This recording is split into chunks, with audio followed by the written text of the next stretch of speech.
I used to live in a pretty old rental house just outside of Asheville, North Carolina. It was a one-story place with creaky floors, thin walls, and a crawl space underneath. Not quite a basement, but big enough that someone could technically fit under there if they really wanted to. I never went down there. It creeped me out from day one. I moved in with my girlfriend at the time, Kat. We were both working from home, so we were around the house all the time. The first month was normal. Little things like creaks and knocks didn't really bother us. Old house, wooded area, raccoons, squirrels, whatever.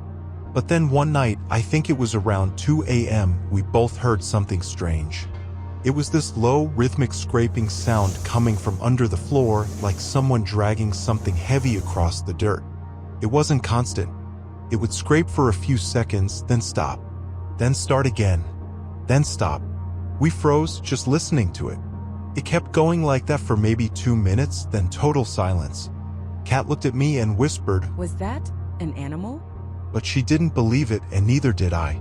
The next morning, I went outside and looked around the foundation.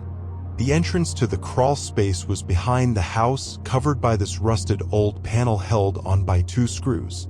It hadn't been touched, it was still sealed tight. So I convinced myself it was just the house settling. Or maybe some animal got in somehow and was dragging something. It was creepy, but I let it go.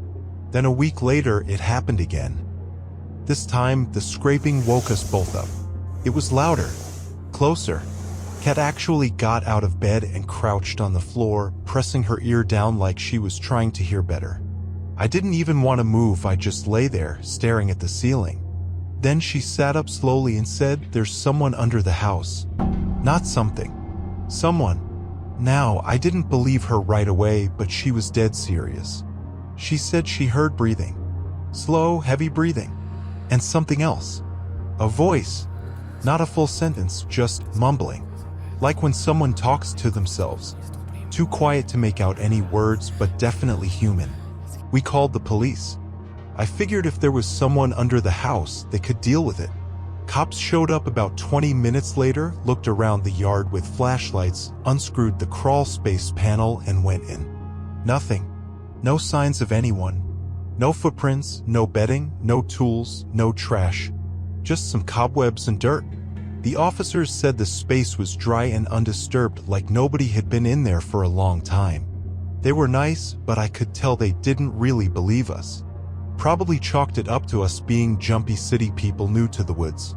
Still, that next day, I screwed that panel shut myself and added a padlock just in case. But here's the thing. The sounds didn't stop. The noises kept happening, but they changed. Less scraping now, more of that mumbling. Sometimes it sounded like humming. Always late at night, always just low enough that we couldn't make out what was being said. But it was right beneath us, like someone was directly under the bedroom floor. Kat started sleeping with headphones in. I couldn't. I needed to hear it to know if it got worse. One night, around 3 a.m., I snapped. The noise had started again, and I just couldn't take it anymore. I grabbed a flashlight, a screwdriver, and a baseball bat, and I went out to the crawl space entrance. Kat begged me not to go in, but I told her I had to know what was going on. I unlocked the panel and pried it open. The air coming out was cold. Too cold for a spring night. I ducked down and crawled inside. The flashlight beam shook in my hand, throwing shadows across the wooden beams and loose dirt. I kept my other hand tight on the bat. At first, nothing. Just the smell of damp earth and dust. Then I saw it. In the far corner of the crawl space, way in the back, where the flashlight barely reached, there was a blanket. And next to it, a small pile of what looked like food wrappers, some coins, and a toothbrush. Someone had been living under our house. But here's what made my skin go cold. The blanket was neatly folded. The pile was arranged in a perfect little circle. Like it wasn't just stashed there, but placed. Deliberately. Ritual-like. And then I heard it again. The mumbling. But this time, it was behind me. I whipped around so fast I almost smacked my own head on a beam. The flashlight beam darted everywhere, hitting nothing, just dirt, wooden supports, and blackness. But the mumbling kept going. Closer. Clearer. It was a man's voice, low and hoarse, like he hadn't used it in years. He was saying the same phrase over and over, but too softly to understand. I couldn't see him. That's what made it worse. I started crawling backward, fast, scraping my elbows on rocks and wood, trying not to drop the flashlight. The voice got louder. Still behind me, but now it was like it was inside the crawl space with me. Not just beneath the house, inside it. I made it to the entrance, scrambled out, and slammed the panel shut, locked it again with shaking hands. I stood there in the backyard for maybe 10 minutes, just breathing. Kat opened the back door, eyes wide. "You heard it too?" she asked. I just nodded. The next day, I called the landlord. I told him someone had been under the house. He didn't seem surprised. In fact, he was weirdly quiet about it. Just said, "I'll send someone to check it out," and hung up. We never saw anyone come. That night, the mumbling started again, but this time we didn't hear it from the floor. We heard it from the walls. It started in the kitchen wall. A low, drawn-out whisper. Not words anymore, just breathing. Raspy, wet breathing, like someone with a chest cold. I pressed my ear to the drywall, and I swear to you, it was just on the other side. Kat wouldn't even go near that part of the house anymore. We slept with the lights on. I bought motion detectors and placed them in every room. Nothing ever tripped them, but the sounds got worse. Now it wasn't just the walls, it was the vents too. The hum of the HVAC would kick on, and under it we'd hear muttering. Sometimes whistling. Always at night. One night, Kat had enough. She called her dad, who used to do general contracting. He drove down the next day to take a look at the crawl space and the structure. He went in with tools, flashlight, full gear. Spent about 20 minutes under there. When he came out, he looked different. Pale. Quiet. He didn't say anything at first. Just wiped the dirt off his hands, looked at me and Kat, and said, "You two should find somewhere else to stay." I asked him why, and he shook his head. Whoever lived under there wasn't just sleeping. They were digging. He explained there was a tunnel at the far end of the crawl space. About 2 feet wide, maybe 4 feet deep, going straight down. He shined his light into it and said it looked like it turned sharply, like it kept going deeper into the earth. Somebody spent a long time down there, he said. Too long. We didn't sleep that night. I kept thinking about that tunnel. Who dug it? Why? Where did it go? More importantly, was someone still down there?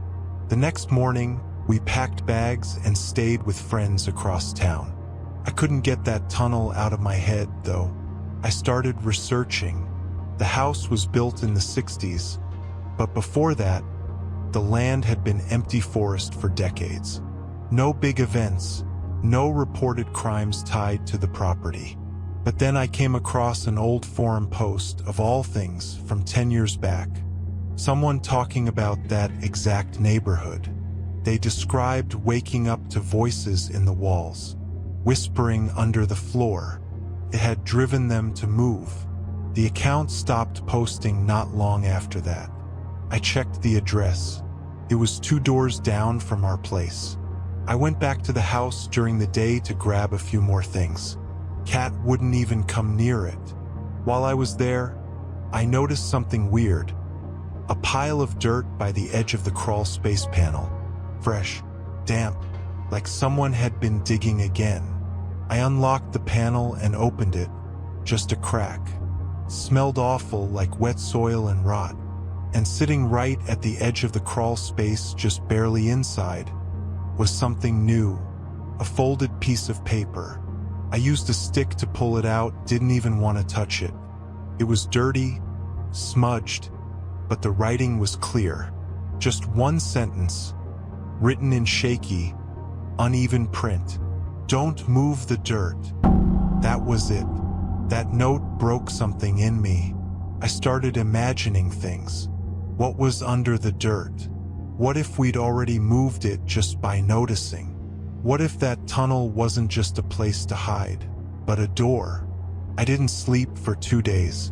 Kat was already gone. She took the rest of her stuff and moved in with her sister.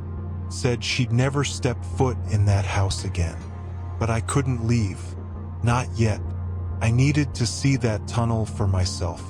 I don't know why. Curiosity, maybe, or something worse. So I waited until late. Around 1 a.m., I went back with gloves, flashlight, and a camera. Crawled under, heart pounding, hands shaking. The tunnel was still there, and it had gone deeper, way deeper.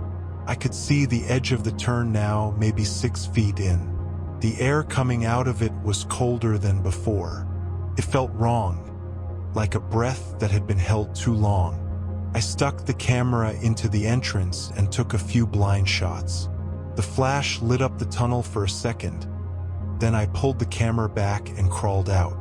When I checked the photos, most were just dirt and roots. But one shot, just one, caught something at the very edge of the turn. A hand, pale, long-fingered, resting gently on the tunnel wall.